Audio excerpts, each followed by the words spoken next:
500 സർവീസുകൾ നിർത്തും, വരുന്നത് വാഹന ബന്ദ്. പ്രിയദർശിനി യാത്രയുമായി ബന്ധപ്പെട്ട് തങ്ങളുടെ വരുമാനത്തിൽ വൻതോതിൽ നഷ്ടം സംഭവിച്ചിരിക്കുകയാണെന്ന് സ്വകാര്യ ബസ് ഉടമകൾ പറഞ്ഞിട്ട് ഏറെ നാളായി. ഇപ്പോൾ അവർ കടുത്ത നീക്കത്തിലേക്ക് പോവുകയാണ്. ഇന്ന് സ്വകാര്യ ബസ് ഓണേഴ്സ് അസോസിയേഷന്റെ ബസ് ഉടമകളുടെ യോഗം ചേർന്നു. അവർ നാളെ മുതൽ 500 ബസ്സുകൾ സർവീസ് നിർത്താൻ തീരുമാനിച്ചു. തങ്ങളുടെ ഭാവിയിൽ വരുന്ന സമരത്തിന്റെ തുടക്കം എന്ന നിലയിലാണ് ഈ 500 ബസ്സുകൾ നാളെ മുതൽ സർവീസ് നിർത്തിവെക്കുന്നത്. ഇനി തുടർന്ന് 6-ാം തീയതി ടാക്സി, ഓട്ടോ എന്നീ അവരുടെ യൂണിയനുകളോട് ചേർന്നുകൊണ്ട് വിപുലമായിട്ടുള്ള ഒരു യോഗം വിളിച്ചു ചേർക്കും. കാരണം സ്വകാര്യ ബസ്സുകൾക്ക് മാത്രമല്ല പ്രിയദർശിനി സർവീസ് മൂലം നഷ്ടമുണ്ടായിരിക്കുന്നത്, മറിച്ച് ഓട്ടോറിക്ഷക്കാർക്ക് നഷ്ടമുണ്ടായിട്ടുണ്ട്, ടാക്സിക്കാരുടെ വരുമാനം കുറഞ്ഞിട്ടുണ്ട്. അതുകൊണ്ട് ഇതൊരു സ്വകാര്യ ബസ് ഉടമസ്ഥരുടെ മാത്രം പ്രശ്നമായി ഒതുങ്ങുന്നില്ല, മറിച്ച് ഇത് ഓട്ടോ ടാക്സി വ്യവസായത്തെ കൂടി നിർജീവമാക്കുന്ന തരത്തിലെ നിലപാടാണ് ഈ പ്രിയദർശിനി സർവീസ് എന്നാണ് സ്വകാര്യ ബസ് ഉടമകൾ പറയുന്നത്. അതുകൊണ്ട് 6-ാം തീയതി ഈ ടാക്സി ഉടമകളുടെയും അതേപോലെ തന്നെ ഓട്ടോറിക്ഷക്കാരുടെയും പ്രതിനിധികളുടെ യോഗം വിളിച്ചു ചേർത്തുകൊണ്ട് സർക്കാരിനെ സമീപിച്ച ശേഷം തങ്ങളുടെ ആവശ്യം പറയും. ഇന്നതൊക്കെയാണ് പ്രശ്നങ്ങൾ, ഇനി എത്ര രൂപ ഞങ്ങൾക്ക് നഷ്ടം വരുന്നുണ്ടോ, ഒന്നുകിൽ സ്വകാര്യ സർവീസ് സർക്കാർ ഏറ്റെടുത്തുകൊണ്ട് അതിന് സബ്സിഡി തരിക, അത്തരം ചില ആവശ്യങ്ങൾ ഉന്നയിക്കും. വളരെ വിപുലമായ രീതിയിൽ ഒരു യോഗം ചേർന്നുകൊണ്ട് അവരുടെ അജണ്ടകൾ കൃത്യമായി 1, 2, 3 എന്ന ക്രമത്തിൽ എഴുതി സർക്കാരിന് ഗതാഗത മന്ത്രിക്ക് മുൻപാകെ സമർപ്പിക്കും. ഇതാണ് ഇന്നുണ്ടായ ഒരു തീരുമാനം. രണ്ടാം ഘട്ടമായി ഒരുപക്ഷെ സർക്കാർ വഴങ്ങിയില്ല എങ്കിൽ ഒരു വാഹന ബന്ദിലേക്ക് തങ്ങൾക്ക് പോകേണ്ടി വരുമെന്നാണ് സ്വകാര്യ ബസ് ഉടമകൾ നൽകുന്ന മുന്നറിയിപ്പ്. അങ്ങനെയെങ്കിൽ കേരളത്തിൽ ഒരുപക്ഷെ സ്വകാര്യ ബസ് ഉടമകൾ ഈ പറയുന്നത് പോലെ അവർക്ക് ഭീമമായ നഷ്ടം ഈ പ്രിയദർശിനി സർവീസ് മുഖാന്തരം ഉണ്ടാകുന്നുവെങ്കിൽ ഒരു വാഹന ബന്ദിലേക്ക് പോകും. മാത്രമല്ല പ്രത്യക്ഷ സമരങ്ങളിലേക്ക്, സെക്രട്ടേറിയറ്റിന് മുന്നിലുള്ള സമരങ്ങളിലേക്ക് അടക്കമുള്ള ഭാവി പരിപാടികൾ അവർ 6-ാം തീയതി ആലോചിച്ച് തീരുമാനിക്കും. കഴിഞ്ഞ ജൂൺ 15-ാം തീയതിയാണ് ഇത് നടപ്പാക്കിയത്. ഇന്നേക്ക് 16 ദിവസമായി. നാളെ മുതൽ ഒരു സംഘടനയുടെ ആഹ്വാനമില്ലാതെ തന്നെ ഏകദേശം 500-ലധികം ബസ്സുകൾ നാളെ മുതൽ സർവീസ് സ്വയം നിർത്തിവെക്കുകയാണ്. അതായത് ജൂൺ 30 വരെയുള്ള ടാക്സും ഇൻഷുറൻസും ക്ഷേമനിധിയും അടച്ച ബസ് ഉടമകൾ നാളെ മുതൽ സർവീസ് നടത്തണമെങ്കിൽ പുതിയതായി ഒരു ക്വാർട്ടർ 3 മാസത്തേക്ക് ടാക്സ് അടക്കണം. അതുകൊണ്ട് ഡീസൽ അടിക്കാനോ തൊഴിലാളികൾക്ക് വേതനം നൽകാനോ കഴിയാത്ത ബസ് ഉടമകൾ നാളെ മുതൽ സ്വയം 500-ലധികം ബസ്സുകൾ ഞങ്ങൾക്ക് ഓടാൻ കഴിയില്ല എന്ന് സംഘടനയെ അറിയിച്ചിട്ടുണ്ട്.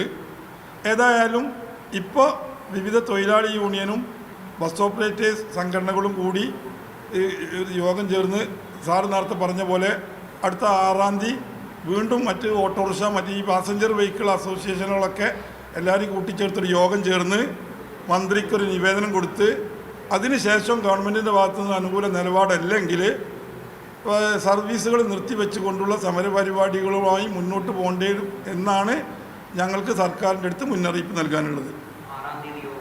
6-ാം തീയതി യോഗം ചേർന്ന് എല്ലാം, അതായത് ഇത് കുറച്ച് ഓട്ടോറിക്ഷ, ടാക്സി തൊഴിലുള്ള പാസഞ്ചർ വെഹിക്കിൾ ഉപയോഗിക്കുന്ന എല്ലാ ആളുകളെയും ടാക്സിക്കാരൊക്കെ വിളിച്ചു കൂട്ടി അവരൊരു യോഗം ചേർന്ന് അന്ന് ഞങ്ങൾ മന്ത്രിക്കൊരു പൊതുവായ ഒരു റെപ്രസെൻറ്റേഷൻ തയ്യാറാക്കി ഇതിൽ എത്രയും പെട്ടെന്ന് പരിഹാരം ഉണ്ടായില്ലെങ്കിൽ ബസ് സർവീസ് നിർത്തിവെക്കാൻ നിർബന്ധിതമാകുമെന്ന മുന്നറിയിപ്പ് ഞങ്ങൾ 6-ാം തീയതി നൽകും. സ്വകാര്യ ബസ് ഉടമകളുടെ ഇന്നത്തെ തീരുമാനത്തെക്കുറിച്ച് CP ജോൺ പറഞ്ഞത്, KSRTC ഓർഡിനറി ബസ്സിലാണല്ലോ സ്ത്രീകൾക്ക് ഈ സൗജന്യമുള്ളത്, മറ്റ് ബസ്സുകളൊന്നും സൗജന്യമില്ല. ചില പ്രദേശങ്ങളിൽ KSRTC ഓർഡിനറി ബസ്സുകളും പ്രൈവറ്റ് ബസ്സുകളും ഒരുമിച്ച് ഓടുന്നുണ്ട്. അവിടെ മാത്രമേ ഈ പ്രശ്നങ്ങളുള്ളൂ. അത് ചർച്ച ചെയ്ത് പരിഹരിക്കാവുന്ന കാര്യമേ ഉള്ളൂ. അത് വരട്ടെ, ആലോചിക്കാം. അതേപോലെ തന്നെ ഈ പറയുന്ന സ്വകാര്യ ബസ് ഉടമകൾക്ക് നിരവധി മറ്റ് വരുമാന മാർഗങ്ങൾ, പരസ്യം ചെയ്തും അടക്കമുള്ള നിരവധി വരുമാന മാർഗങ്ങൾ അവർക്ക് ഉണ്ടാക്കാവുന്നതേ ഉള്ളൂ. കൊറിയർ സർവീസ് അടക്കം പുനരാരംഭിക്കുന്നതിനെ കുറിച്ച് ആലോചിക്കാമെന്നൊക്കെയാണ് ഗതാഗത മന്ത്രി പറഞ്ഞിരിക്കുന്നത്. ആ ഗതാഗത മന്ത്രിയുടെ വാക്കുകളിലേക്ക് പോകാം. അതിനു മുൻപായി ഒരു കാര്യം ഇവിടെ പറയേണ്ടതുണ്ട്. ഒരുപക്ഷെ തങ്ങളുടെ ആവശ്യങ്ങൾക്ക് ഗതാഗത മന്ത്രി വഴങ്ങുന്നില്ല എങ്കിൽ, സർക്കാർ വഴങ്ങുന്നില്ല എങ്കിൽ വരുന്നത് വലിയ തോതിലെ യാത്രാ ദുരിതമായിരിക്കും. കാരണം തിരുവനന്തപുരം പോലുള്ള ചില ജില്ലകളിൽ മാത്രമേ KSRTC ബസ്സുകൾ കൂടുതലുള്ളൂ. മറ്റ് ജില്ലകളെല്ലാം തന്നെ പ്രൈവറ്റ് ബസ്സുകളാണ് കൂടുതലുള്ളത്. അവരൊരു കടുത്ത നിലപാടിലേക്ക് പോയി കഴിഞ്ഞാൽ ഒരുപക്ഷെ കേരളത്തിലെ ഈ ഗതാഗത മേഖല തന്നെ സ്തംഭിക്കാൻ സാധ്യതയുണ്ട്.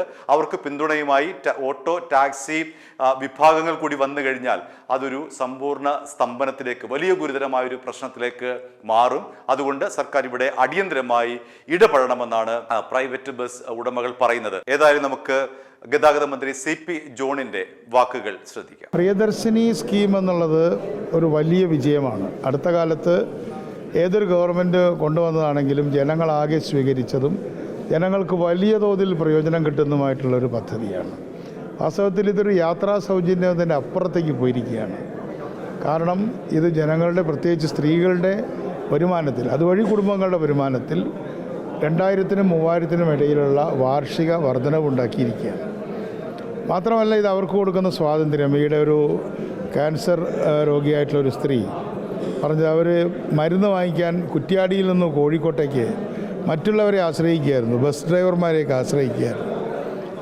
പക്ഷേ ഈയിടെ അവർ പറഞ്ഞത് എനിക്കിനി ആരും ആശ്രയിക്കേണ്ട കാര്യമില്ല, അവരുടെ മരുന്ന് കുറ്റ്യാടിയിൽ കിട്ടില്ല, കോഴിക്കോട് പോയിട്ട് മേടിക്കണം. നമുക്ക് കേൾക്കുമ്പോൾ ചെറിയ കാര്യമായിട്ട് തോന്നും. സ്വന്തം കഴിക്കാനുള്ള മരുന്ന് വാങ്ങിക്കാൻ ഒരു ബസ് ഡ്രൈവറെയോ അല്ലെങ്കിൽ അയൽക്കാരെയോ ആശ്രയിക്കേണ്ട ഗതികേട്, അതൊക്കെ മാറിയ ആളുകൾ ഇന്നിപ്പോൾ വളരെ ആത്മവിശ്വാസം കിട്ടിയിരിക്കുകയാണ്. പൈസ മാത്രമല്ല, പക്ഷേ അതിൻ്റെ ഭാഗമായിട്ട് ചില മേഖലയിലുള്ള സ്വകാര്യ സർവീസുകൾക്ക് ബുദ്ധിമുട്ടുണ്ടായിട്ടുണ്ട്. ഇപ്പോൾ നെയ്യാറ്റിൻകര താലൂക്കിൽ സ്വകാര്യ ബസ്സുകളില്ല, അപ്പോൾ അവിടെ പ്രശ്നമില്ല. അതേപോലെ തന്നെ മലപ്പുറം ജില്ലയിൽ KSRTC ഇല്ല, വളരെ കുറവേ ഉള്ളൂ, അപ്പോൾ അവിടെയും പ്രശ്നമില്ല. ഇപ്പോൾ കുറ്റ്യാടി, വടകര പ്രദേശങ്ങളിൽ, പേരാമ്പ്ര പ്രദേശങ്ങളിൽ KSRTC ഓർഡിനറി ഇല്ല, അവിടെയും പ്രശ്നമില്ല. അപ്പോൾ പ്രശ്നമുള്ളത് ഒരു ബസ്, 2 ബസ്സുകൾ ഒരുമിച്ച് ഓടുന്ന, അതായത് KSRTC ഓർഡിനറിയും ഫാസ്റ്റ് പോകുന്നതുകൊണ്ട് കുഴപ്പമില്ലല്ലോ, KSRTC ഓർഡിനറിയും ലോക്കൽ പ്രൈവറ്റ് ബസ്സും ഒരുമിച്ച് ഓടുന്ന കുറേ റൂട്ടുകളിൽ പ്രശ്നമുണ്ട്. അവരുടെ പ്രതിനിധികൾ വന്നപ്പോൾ ഞാൻ അവരോട് പറഞ്ഞു, നിങ്ങളത് ഐഡൻറ്റിഫൈ ചെയ്യൂ, ഏതൊക്കെ റൂട്ടിലാണ് പ്രശ്നം.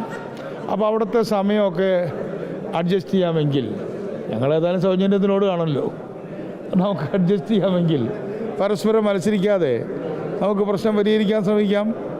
അപ്പോൾ KSRTCയെ തോൽപ്പിക്കാൻ ചില പ്രൈവറ്റുകാർ ഓടിയിരുന്നു, പ്രൈവറ്റിനെ തോൽപ്പിക്കാൻ ചില KSRTC ഓടിയിരുന്നു. നമ്മുടെ ഗവൺമെൻറ്റിന് അങ്ങനെ ആരെയും പരസ്പരം തോൽപ്പിക്കേണ്ട. നമുക്ക് സ്വകാര്യ ബസ് എന്നുള്ള പേരേ ഇല്ല, പബ്ലിക് ട്രാൻസ്പോർട്ടാണ്. പബ്ലിക് ട്രാൻസ്പോർട്ട് സൗകര്യം എല്ലാവരിലേക്ക് എത്തണം. അതിൻ്റെ ഭാഗമായിട്ടാണ് അവർക്ക് ഓൾ കേരള അടിസ്ഥാനത്തിൽ അവരുടെ ടാക്സ് പകുതിയായി കൊടുത്തു. വളരെയധികം ബുദ്ധിമുട്ടുന്ന സമയത്താണ് പകുതിയായി കൊടുത്തത്. അപ്പോൾ അതൊരു ഗസ്റ്ററാണ്. 50,000 രൂപയുടെ, ഏകദേശം 50,000 രൂപ ഒരു വർഷം അവർക്ക് സൗകര്യം കിട്ടി. അത് വലിയൊരു തുകയൊന്നായിട്ട് അവർക്ക് തോന്നണില്ല, എങ്കിലും നമുക്കത് വലിയ തുകയാണ്. 42 കോടി നമുക്ക് കുറവ് വന്നു. അപ്പം അതുകൊണ്ട് നമ്മൾ അവരുടെ ടാക്സ് കൂട്ടാതെ കുറയ്ക്കുന്ന ഒരു സമീപനമാണുള്ളത്. ഇനി എന്തെല്ലാം കാര്യങ്ങൾ ചെയ്യാൻ പറ്റുമോ എന്നുള്ളത് ഞങ്ങൾ പരിശോധിക്കുന്നുണ്ട്. ഞാനിപ്പോൾ ഒരു തീരുമാനമല്ലാതെ പറയുകയാണ്, അവർക്ക് പരസ്യം ചെയ്യാൻ പറ്റുമോ. ഇപ്പോൾ KSRTC പരസ്യം ചെയ്യുന്നുണ്ടല്ലോ, സ്വകാര്യ ബസ്സിൻ്റെ പുറത്ത് പരസ്യങ്ങൾ പാടില്ല എന്നില്ല. എന്നാലും എന്നോട് ചാലക്കുടിയിൽ നിന്നൊരു ടീം വന്നപ്പോൾ ഞാൻ അവരോട് സംസാരിച്ചു, പരസ്യം ചെയ്ത വരുമാനം അവർക്കും ടിക്കറ്റ് ഇതര വരുമാനം ഉണ്ടാക്കാൻ പറ്റുമോ. ഞങ്ങളെല്ലാം കളർ കോഡൊക്കെ അതിനൊരു പ്രശ്നമായി അല്ല, അതൊക്കെ മാറ്റാം. ഞാൻ പറഞ്ഞത് അവർക്ക് ടിക്കറ്റ് ഇതര വരുമാനം ഉണ്ടാക്കാൻ സാധിക്കുമെങ്കിൽ, ഇപ്പോൾ കാർഗോ കൊണ്ടുപോകാൻ പറ്റുന്ന ആളുകളുണ്ട്. മുകളിൽ പണ്ട് കാർഗോ കൊണ്ടുപോയിരുന്നു. പണ്ട് SRCP ട്രാൻസ്പോർട്ട് തുടങ്ങിയ സമയത്ത് അന്നത്തെ വരുമാനത്തിൻ്റെ വലിയൊരു ഭാഗം കാർഗോ ആയിരുന്നു. ഇപ്പോൾ നമ്മൾ ബസ് കാർഗോ ഇല്ല ബലത്തിൽ, നമ്മുടെ കയ്യിലുള്ള ബാഗ് മാത്രമേ ഉള്ളൂ. അപ്പോൾ ബസ് കാർഗോ എന്നുള്ള സമ്പ്രദായം തിരിച്ചു കൊണ്ടുവരാൻ പറ്റുമോ?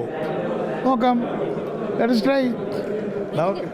ഏതെങ്കിലും തരത്തിലൊരു അനുനയ നീക്കം, പ്രത്യേകിച്ച് സമരം, അവർ പ്രതിഷേധമായി സമരമൊക്കെ ചെയ്യാൻ തീരുമാനിച്ചിട്ടുണ്ട് സെക്രട്ടറി. സമരങ്ങളൊക്കെ ചെയ്യട്ടെ, അതിന് നമുക്ക് സമരങ്ങളോടൊന്നും ഒരു അലർജി ഇല്ലല്ലോ. ആശാസമരത്തോട് പലർക്കും ഉണ്ടായിരുന്ന പോലെ സമരങ്ങൾ ചെയ്താൽ സമരം ചെയ്തവരോട് സംസാരിക്കും, അവരുടെ പ്രതിനിധികളോട് സംസാരിക്കും. വളരെ അനുഭവപൂർണ്ണമായിട്ട് ഏത് സമരത്തെയും നമ്മൾ നേരിടുക, അവരുമായിട്ട് സംസാരിക്കും. നിർത്തരുത് എന്നൊരു അഭ്യർത്ഥന എനിക്കുണ്ട്. കാരണം ജനങ്ങൾക്ക് ബുദ്ധിമുട്ടാവും, പിന്നെ അവരോടൊരു പിണക്കമാവും. നിർത്തരുത്, അവർ നമ്മളായി സഹകരിക്കണം. അവർ സഹകരിച്ചിട്ടുണ്ട്, നന്ദി. ഈ ഉള്ള കുറച്ച് പേർക്ക് ഈ പ്രശ്നമുള്ളൂ, അല്ലേ? ശരിയല്ലേ? i2i News, an eye for truth. i2i News subscribe ചെയ്തിട്ടില്ലാത്തവർ ഇപ്പോൾ തന്നെ സബ്സ്ക്രൈബ് ചെയ്യുക. നോട്ടിഫിക്കേഷൻ ലഭിക്കുവാൻ ബെൽ ബട്ടണും അമർത്തുക.